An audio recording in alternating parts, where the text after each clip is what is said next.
faire des vidéos de viol et de sévices sur de très jeunes enfants, voire des nourrissons. Toute l'Europe s'y met, tous les services enquêteurs de l'Europe s'y mettent. Ils établissent assez rapidement que les images sont authentiques et récentes. Comme le dit la brillante Charlotte Dornelas, Monsieur Pierre-Alain Coutinho faisait des choses avec certains enfants qui sont, pour moi, avec certains enfants qui sont même parfois qui sortent du berceau.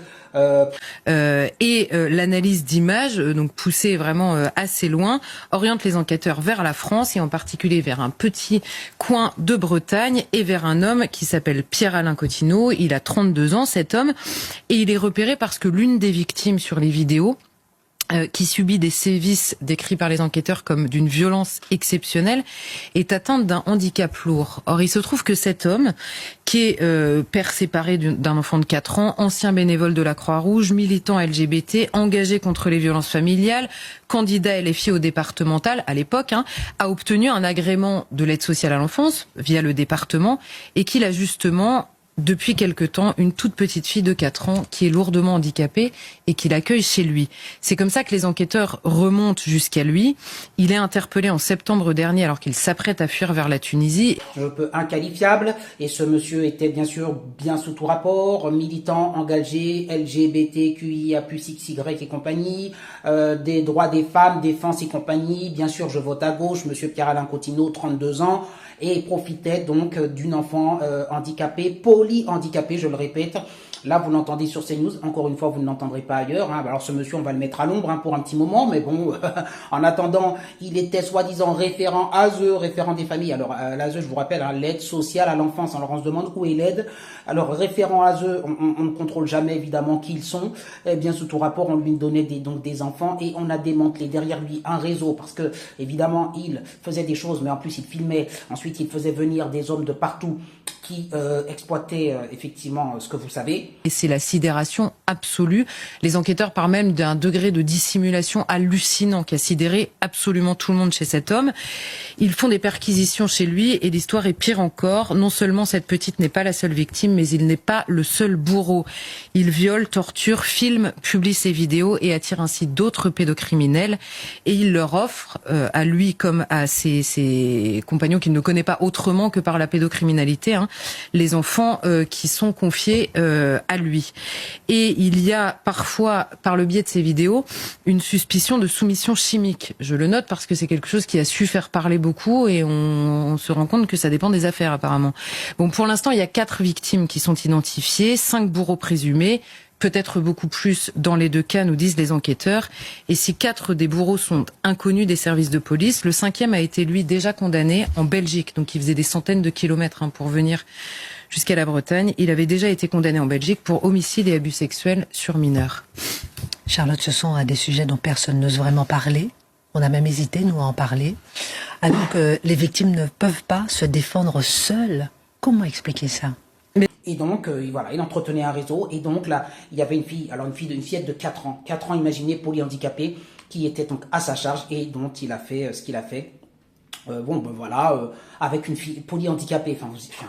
De toute façon, polyhandicapée ou pas, c'est impensable. Déjà, une fillette de 4 ans. Mais évidemment, vous savez que quand on est à l'aide sociale à l'enfance, on est un enfant qui a subi des choses, des traumatismes. On est déjà bien mal loti dans la vie. Mais en plus, on tombe sur ce type de bonhomme. Voilà. Bon, je sais pas où va le monde, mais bon, vous le savez, de toute façon, la fameuse aide sociale à l'enfance, les scandales qu'il y a derrière, mon Dieu, on sait que c'est un réseau aujourd'hui de PROSTIU et compagnie. Et souvent, quand on ne veut pas en parler, ou en tout cas quand certains en parlent avec beaucoup de pincettes, on prend le prétexte du complotisme pour ne pas parler de ce sujet-là. C'est-à-dire que défendre des victimes bien réelles, et elles existent en nombre, n'oblige absolument personne à basculer dans des théories qui sont plus ou moins aussi sordides que le contenu de ces affaires-là. Et vraiment, le passage de l'un à l'autre n'est pas obligatoire. On peut dénoncer des victimes bien réelles, essayer de défendre des enfants qui ne peuvent pas se défendre sans nous, sans le faire. Et à l'inverse, se taire devant ces horreurs alimente de légitimes questions. On le redit sans cesse, mais sur la question du complotisme, le meilleur moyen, c'est de donner des réponses. Et il ne peut y avoir de silence qui ne soit pas coupable quand il est possible de faire cesser ce que subissent ces petites victimes innocentes. En l'occurrence, dans cette affaire, jusqu'à ce stade de l'enquête, personne ne savait quoi que ce soit et personne n'a couvert, en l'occurrence, cet homme. Mais oui, il existe des réseaux pédocriminels, même si l'immense majorité, et souvent c'est un argument qui est avancé aussi, des violences sur mineurs se font dans la sphère familiale.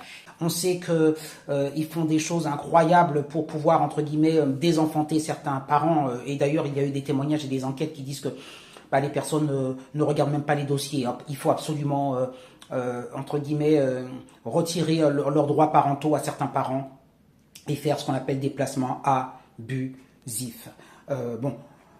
Je sais pas, c'est une institution du diable, pardon de le dire, hein, mais cette institution est une institution du diable et il y a bien sûr des suppôts qui sont donc notamment Pierre-Alain Coutinho et tous les autres qui profitent et qui passent par cette institution pour exercer le plus grand mal à l'encontre d'autrui, de personnes vulnérables.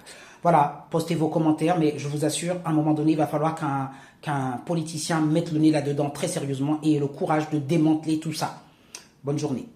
Et en particulier de mineurs sur d'autres mineurs. Les mineurs sont essentiellement, enfin pas essentiellement, mais très largement victimes d'autres violences. Mais pour des raisons diverses, notre gêne est palpable à en parler. Pourquoi ? Surtout sur la notion de réseau. D'abord, il y a deux affaires récentes qui nous le prouvent et on peut se souvenir du dossier Pellico pour voir que c'est pas la question ni sexuelle, c'est pas la question de la soumission chimique, c'est simplement qu'on ne sait pas trop quoi en dire et qu'on est très gêné aux entournures. Il y a eu l'affaire Epstein où il y avait énormément de grands noms qui sont sortis sans qu'on sache leur implication, etc. Personne n'a voulu. On nous dit oui, il y a eu un suicide. En fait, on n'est pas sûr que ce soit un suicide, mais fermez le banc, il n'y a plus rien à faire. Il y en a eu un là-bas de lui, il y en a eu un en France de cet ami qui était impliqué. Et dès lors que quelqu'un pose une question, la seule question est jugée illégitime. Et c'est le meilleur moyen d'enfermer les gens dans une lecture que l'on va derrière qualifier de complotiste. Il y a évidemment pas pire. Le deuxième exemple, qui n'a rien à voir en apparence, mais qui montre notre gêne, c'est la question des viols en Grande-Bretagne dont nous a beaucoup parlé Mathieu. Cette fois-ci, c'était par peur de l'accusation de racisme que certains se sont tus. Mais à la fin, dans les deux histoires, ce qui est vrai, c'est que quand on s'empêche d'en parler, ce sont potentiellement des milliers de gamins qui sont victimes de l'horreur absolue sans que personne n'ait osé les défendre. Et donc, la question qui se pose, c'est est-ce que nous sommes simplement sérieux de ne considérer ces sujets que comme ça ? Et il est vrai que l'accusation, de sacrifice d'enfants traverse la littérature avec l'accusation gratuite. D'accord. Une fois que c'est dit, Interpol recense 18 300 pédocriminels et 42 300 victimes identifiées dans 70 pays. Peut-être que cette réalité ne doit pas disparaître parce qu'on a peur de ce qui traverse la littérature. Et en décembre dernier, un vaste réseau mondial était stoppé net. 95 Français étaient identifiés dans ce réseau. La protection de l'enfance n'est pas un demi-sujet qui mérite qu'on le balaye parce que certains ont des théories plus ou moins fumeuses.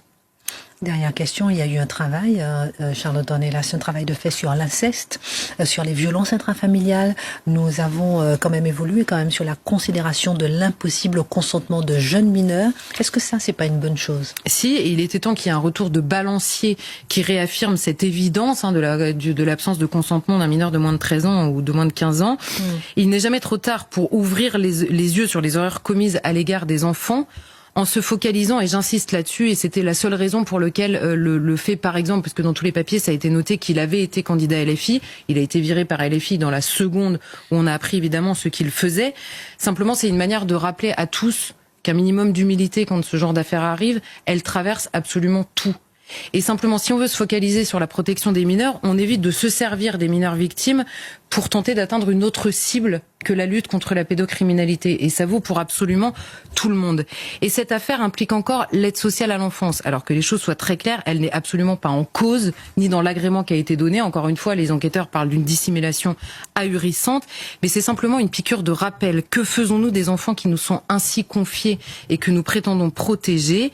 L'aide sociale à l'enfance, au-delà de cette question, s'inquiète, avertit du manque de contrôle qu'ils peuvent mettre en place, du manque d'accompagnement des enfants eux-mêmes. On parle de violence, de prostitution, d'abus sexuels, de fugue. Et que sommes-nous devenus exactement pour ne pas faire de cette cause une urgence absolue ?